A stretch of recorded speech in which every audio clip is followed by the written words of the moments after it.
सलाम, नमस्ते, सत श्री अकाल। मैं हूं रजा और आप देख रहे हैं रजाग्राफी रूस की दादागिरी। जी हाँ, आज की इस रिपोर्ट में जंग के अपडेट में आपको बताने वाला हूं कि रूस की दादागिरी किस कदर है। आपको बता दूं कि आपको मैंने पहले ही बताया था कि यूएन के सेक्रेटरी गुटेरेस जब वहां पहुंचे थे कीव में, तो मैंने दोनों दिन आपको बताया था और दिखाया था कि किस प्रकार से इस दौरान भी रूस ने हमले जारी रखे थे। अब आपको बता दूं, इन सब बातों के बाद रूस को घेरा जा रहा था कि बताइए यूएन के सेक्रेटरी वहां पर मौजूद है, उसके बावजूद रूस हमले कर रहा था। अब आपको बता दूं कि रिपोर्ट आई है, जिस रिपोर्ट के जरिए खुल्लम खुल्ला और रूस ने कह दिया कि हाँ, हमने किया था हमला, जब गुटेरेस वहां मौजूद थे हमने किया था हमला। इस बात को रूस ने मानकर सारी दुनिया को अपनी दादागिरी एक बार फिर से दिखाई है। दोस्तों, आपको बता दूं कि ब्रिटेन ने दावा किया है कि पूर्वी यूक्रेन में ब्रिटेन ने कहा है कि रूस को काफी कड़ी टक्कर मिल रही है, जिससे रूस को काफी बड़ा नुकसान हो रहा है। इन सब बयानों के बाद विदेश मंत्री रूस के सर्गेई लावरोव ने क्लियर कट ये बात कह दी है कि हमारा ऑपरेशन सक्सेसफुल चल रहा है और हम काफी तेजी से यूक्रेन पर कब्जा कर रहे हैं। दोस्तों, सारी दुनिया के हथियार पहले ही यूक्रेन चूस चुका है। इसके बावजूद फ्रांस के राष्ट्रपति इमैनुअल मैक्रोन ने फिर से यूक्रेन से वादा कर लिया है और ठेका ले लिया है कि आपको इससे बड़े हथियार और भी खतरनाक घातक हथियार हम आपको देते रहेंगे और ह्यूमैनिटेरियन एड भी आपको देते रहेंगे, यानी मानवता के लिए राशन, पानी, कंबल, आपके जो रेफ्यूजीज हैं उनकी हम हर तरह से मदद करेंगे। सर्बिया को बहुत ज़्यादा डराया धमकाया गया है और ऑफर भी दिया गया है। सर्बिया को कहा गया है कि आप रूस पर पाबंदी लगाइए। अब सर्बिया के प्राइम मिनिस्टर ने कहा है कि हमारे पास बहुत बेहतरीन ऑफर हैं और अगर हम रूस पर पाबंदी लगाएंगे तो हमें बहुत सारे बेनिफिट मिल सकते हैं।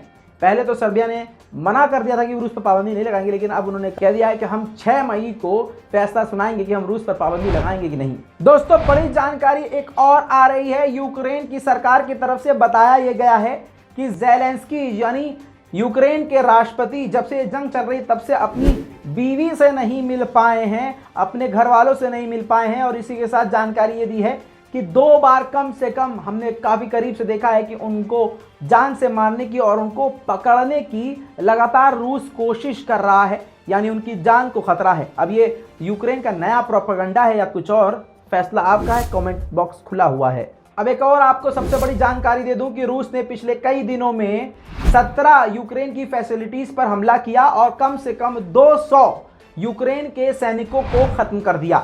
अमेरिका की तरफ से अब खुल्लम खुल्ला बता दिया गया है कि यूक्रेन की सेना को अमेरिका, ब्रिटेन और यूरोप के अलग अलग देशों में ट्रेन किया जा रहा है और ट्रेनिंग देने के बाद रूस के खिलाफ यूक्रेन में उतारा जा रहा है। वहीं पर सारी दुनिया को यूक्रेन डरा रहा था कि अरे न्यूक्लियर हमला हो जाएगा, ये हो जाएगा, वो हो जाएगा, तुम पर भी हमला कर देगा। अब यूएस ने खुद ही क्लियर किया है कि नेटो के देशों को रूस के न्यूक्लियर हथियार से कोई खतरा नहीं है, क्योंकि हमने यानी नेटो के देशों के लिए काफ़ी करीब से नज़र बनाकर रूस पर रखी है। रूस ऐसी हरकत नहीं करेगा।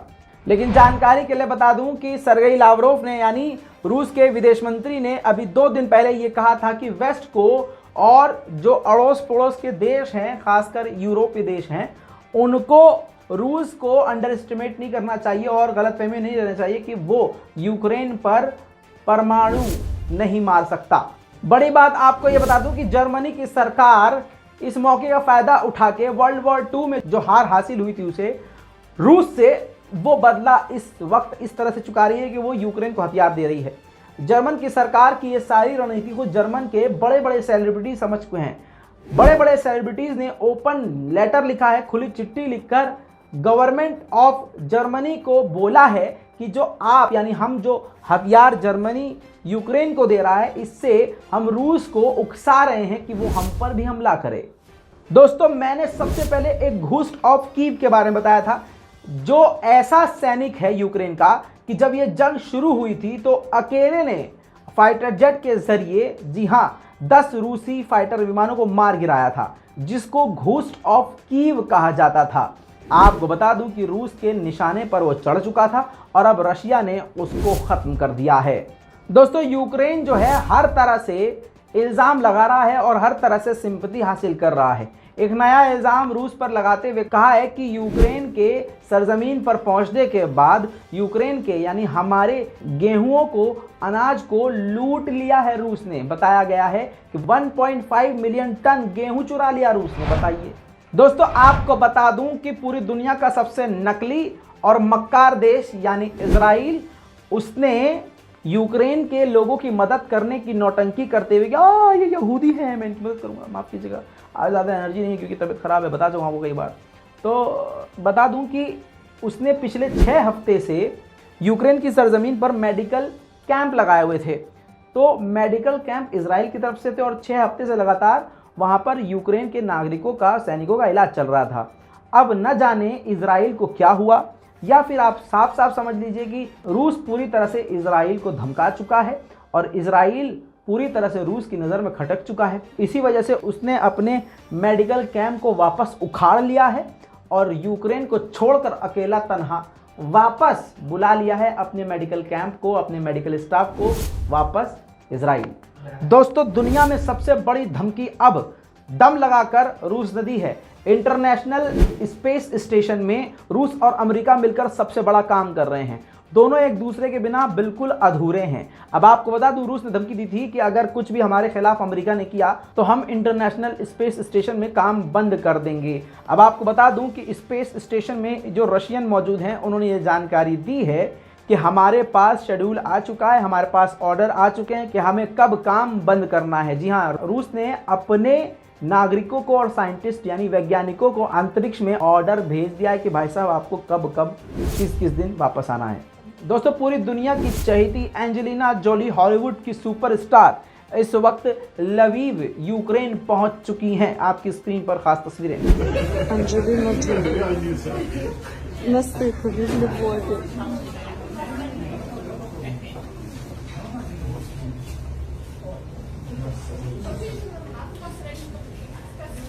Люди добрі. Я зайшла випити кави в львівських круасанах на Сихові. А тут Анджеліна Джолі. Така красива.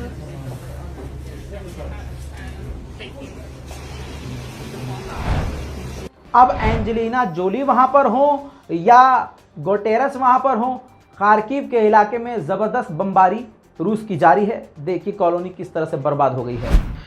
Это Харьков, ребята. Это 16-этажки нет просто.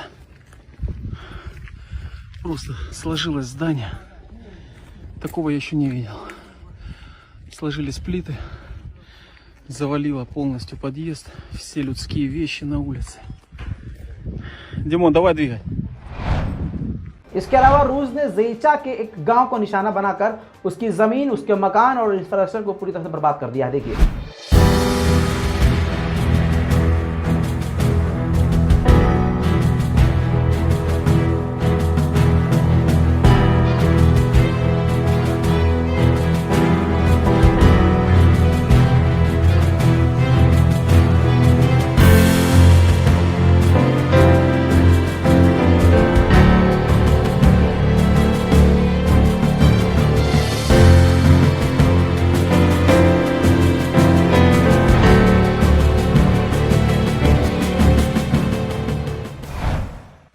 दोस्तों, मज़े की बात यह है कि शाखरीन जो शहर है वो रूस के अंदर है।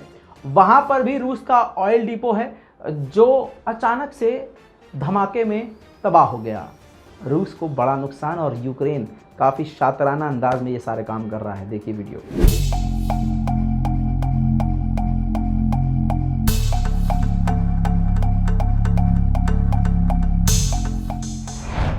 दोस्तों, आखिर में आपको बड़ी खतरनाक खबर बता के जा रहा हूँ। जितनी हिम्मत है उतना बता रहा हूँ।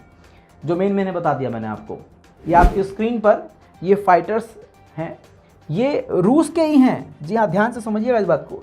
ये रूस के ही हैं और एंटी रशियन हैं। रूस की आज़ादी के लिए ये आवाज़ उठाते हैं। पता नहीं किसकी कैद में है रशिया, वो सब अलग बात है, लेकिन ये रूस के फ्रीडम फाइटर्स बताए जाते हैं और रूस की सरकार के खिलाफ लड़ते हैं। अब ये जो पूरा ग्रुप है, ये जो फाइटर है, ये लड़ाके हैं, ये पूरे के पूरे अपने सारे ग्रुप के साथ यूक्रेन के साथ जाकर शामिल हो गए हैं और रूस के ख़िलाफ़ लड़ रहे हैं। दोस्तों, ये चीज़ जो है सबसे ख़तरनाक है, क्योंकि सामने से कोई छुरा मारे, गोली मारे तो आदमी को इतना दर्द नहीं होता। कोई अपना ही पीठ में छुरा घोंप दे, भले ही उससे ज़ख्म कम हो, लेकिन वो ज़ख्म नासुर बन जाते हैं। और ये बात हमसे ज़्यादा कोई अच्छी तरह से नहीं जानता है। बहुत छुरे खाए हैं हमने अपने दोस्तों के पीठ पर। इस पूरी रिपोर्ट पर अपनी राय कमेंट में लिखिए। रिपोर्ट को शेयर कीजिए। मैं हूं रज़ा और आप देख रहे हैं रज़ाग्राफी। जय हिंद।